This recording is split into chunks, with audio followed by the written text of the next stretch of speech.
Benar-benar kita coba setiap hari belajar teman-teman, belajar mencintai Nabi. Yang paling layak dicintai dalam hidup kita itu pertama Allah, kedua Nabi, ketiga orang tua, keempat mantan. Nggak masuk lah.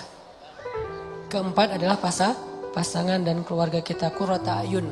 Kalau yang belum punya minimal 3 dulu lah. Allah, Nabi, dan orang tua. Itu urutan, ini bukan acak, urutan. Jadi kayaknya nggak fair kalau kita cinta banget sama orang tua kita, apalagi cinta banget dengan itu. Tapi ke Allah Rasulnya tuh kayak nggak ada greget-gregetnya, biasa-biasa aja. Giliran nama dia disebutin, kita langsung kayak ha.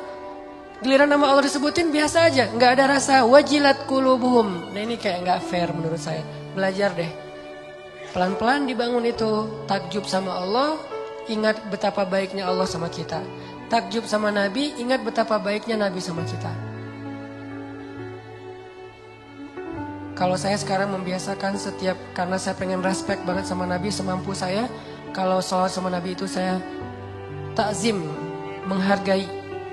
Misalnya Allahumma sholli ala sayyidina, takzim banget. Kenapa? Sosoknya memang layak ditakzimin, gak usah kita. Malaikat aja takzim sama Nabi. Apa takzim teh? Kayak apa, hormat banget ya, respect banget. Malaikat aja respect banget sama Nabi Muhammad. Malaikat tuh sayang banget sama Nabi. Sampai Jibril tuh pas ngedampingin Nabi wafat, Nabi lagi sakratul maut, Jibril buang muka. Nabi tanya, ya Jibril, kamu benci ngeliat wajah saya? Enggak ya Rasul, saya enggak tega. Kayak seorang ayah yang anaknya lagi mau diinfus, bayinya lagi diinfus, lagi disuntik, kan enggak tega banget kan ngelihatnya ya. Kayak gitulah Jibril kepada Rasulullah SAW. Gak tega Jibril mau ngelihat Nabi lagi diinfus, maksudnya lagi ditarik nyawanya.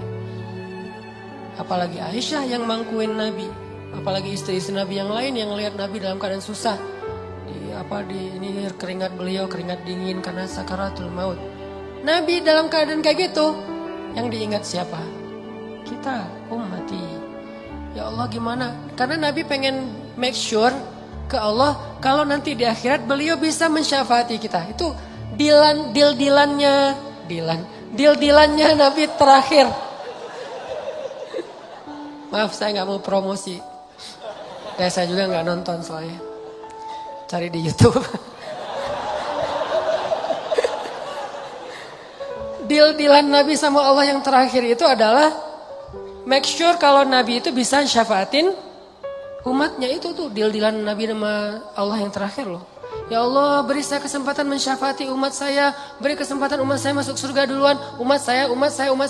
Sampai Allah, ya. Baru tenang beliau kembali kepada Allah.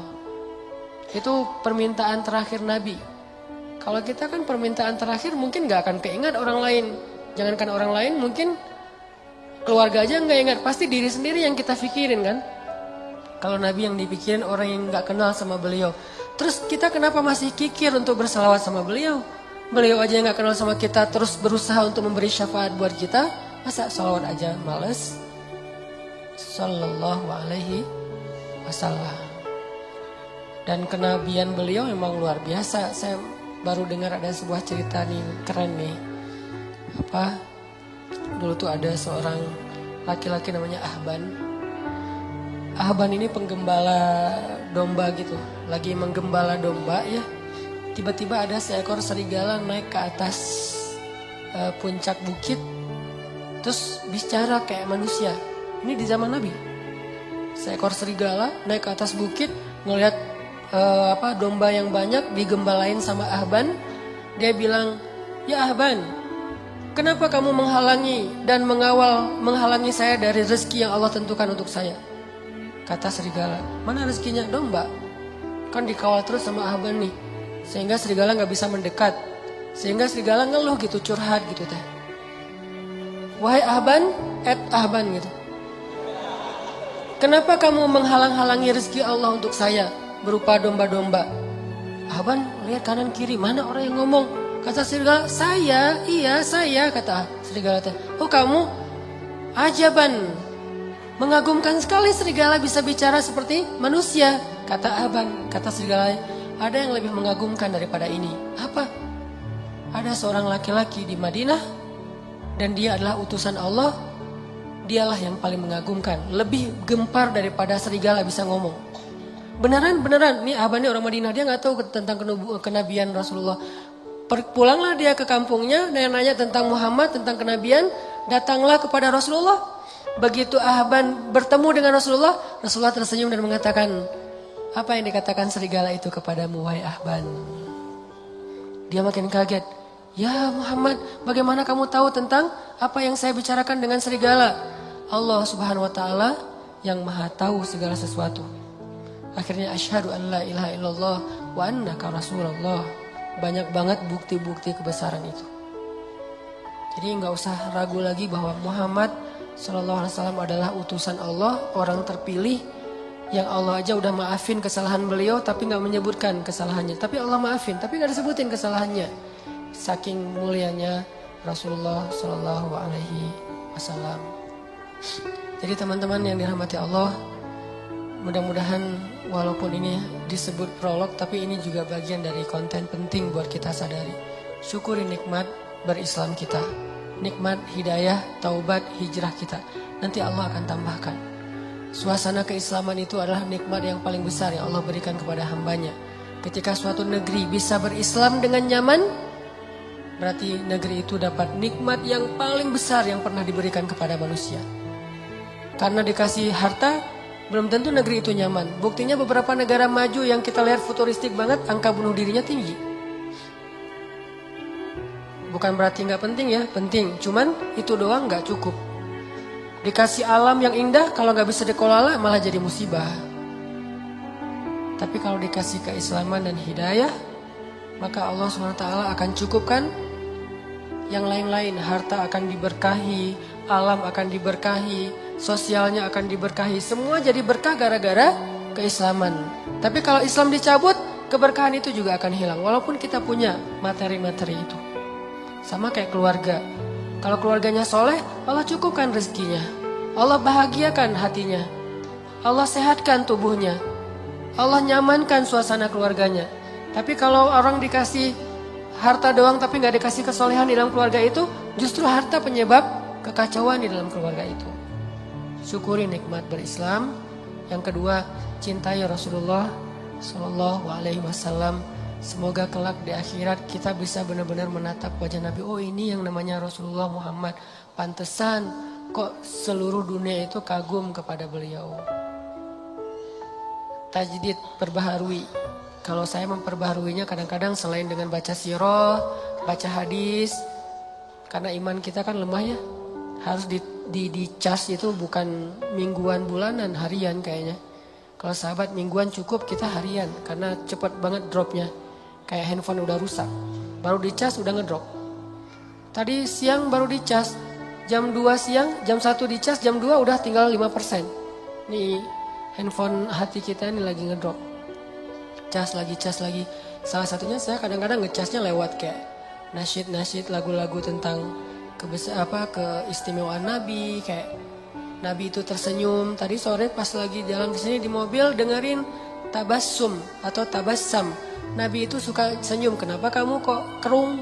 Bahasa liriknya tuh. Nabi aja suka senyum. Mah kenapa tuh? Coba duduk wae gitu ya. Oh ya udah, saya lagi di mobil. Tadinya gini. Nabi aja tersenyum. Itu mendoktrin loh, ke bawah loh. Makanya lagu itu penting juga ya. Jadi buat seniman-seniman, para musisi nih, saya support sebetulnya dengan bakat seni, musisi atau apa, selama itu didedikasikan buat hal-hal yang keren. Terus Nabi, laukana bainana, Nabi seandainya Nabi ada di tengah-tengah kita, itu benar-benar haru loh. Refresh. Kayak kita nge-refresh semangat dengan mantan lewat lagu-lagu mellow kan ya. Begitu dengar backsound aja, nggak usah lagu backsound sebuah booster tentang yang kayak gitu-gitu Tokyo Cinderella Story atau apalah kayak gitu-gitulah, saya nggak ngerti. Korea-Koreaan lah, Jepang-Jepanan. Kok jadi kayak ingat lagi yang dulu, terus tiba-tiba yang tadi kayak perasaan tadi asik-asik aja, tiba-tiba pas dengar lagu itu jadi kayak keinget lagi dia yang menyakiti hati kita 20 tahun yang lalu gitu. Masih diingat aja. Kenapa kok bisa ke refresh? Lagu kan? Dengerin deh lagu-lagu tentang Nabi biar kita jadi salawat-salawat tentang Nabi biar kita gak nge-refresh hati. Gak tahu teman-teman ya, kalau saya jujur pribadi ini kalau dengar lagu-lagu tertentu tuh bisa kayak apa gitu. Apalagi lagunya sebutlah misalnya lagu Cinta Kita Berakhir di Januari gitu-gitu kan. Itu kan sama lagi Januarinya. Gak usah ketawa. Kan itu kayak kena banget. Sama banget ya kisahnya sama saya. Suka ke bawah-bawah gitu. Belum lagi nanti lagu-lagu yang pokoknya lagu-lagu mellow tuh bisa bikin refresh semangat rasa kita. Kenapa enggak lagu tentang Nabi Muhammad SAW? Selain pastinya sirah, hadis, sholawat udah pastilah itu mah. Karena gimana-gimana juga kita butuh entertain, manusiawi. Dan Allah menciptakan itu untuk kita nikmati. Oke, kita bahas tentang empati. Buat saya, menurut saya nih, dalam bergaul kita terapin 2 standar sikap.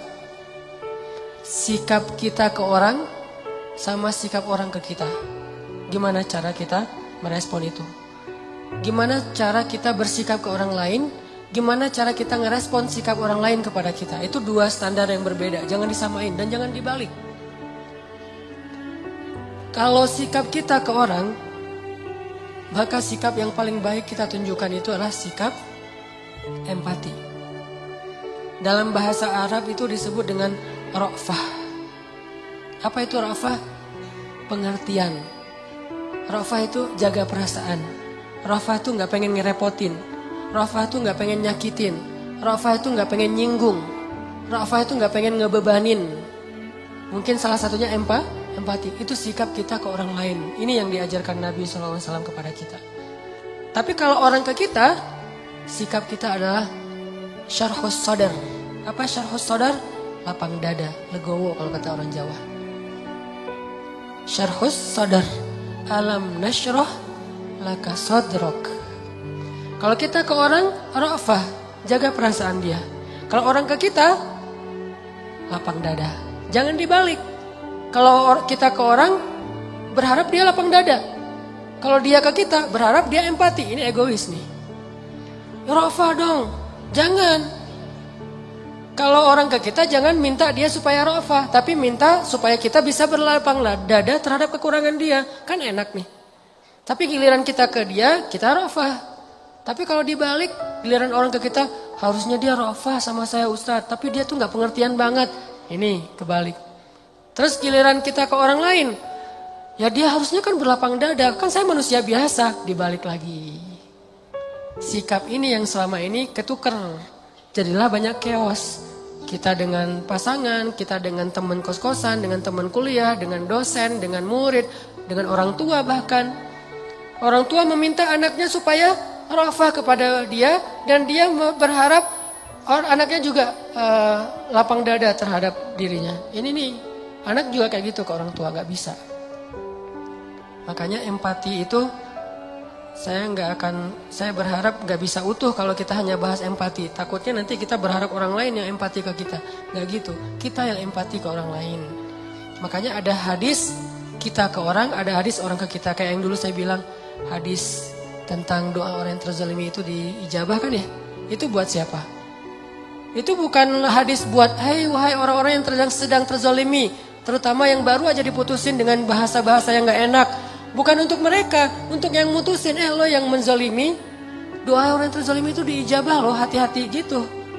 Jadi jangan dibalik angle-nya, sehingga kita gak menjadi orang yang hanya menuntut hak. Kalau semua orang menuntut hak, kayak misalnya pemerintah, rakyat itu harusnya taat kepada pemerintah. Rakyat juga, pemerintah harusnya adil kepada rakyat. Kan semuanya menuntut hak. Kenapa gak dibalik? Pemerintah ngomongnya, maaf ya rakyat, saya belum adil kepada kalian. Rakyat juga, maaf ya kita belum terlalu taat, sama suka demo aja, suka marah-marah misalnya. Kan gitu kan, harusnya dua-duanya saling memberi kewajiban, memberi hak bukan menuntut hak. Apalagi kalau udah berpasangan nanti tuh. Istri ngumpulin hadis-hadis suami, Suami ngumpulin hadis-hadis istri, nggak beres-beres nih urusan ini. Pah, kata Nabi juga, kata istrinya, perlakukanlah istri kalian dengan lemah lembut. Tuh, kata Nabi, Pah. Mah, kata Nabi juga, kalau saya boleh menyuruh manusia sujud kepada manusia, saya suruh tuh istri sujud kepada suami. Mama pernah nggak sujud sama papa? Capek.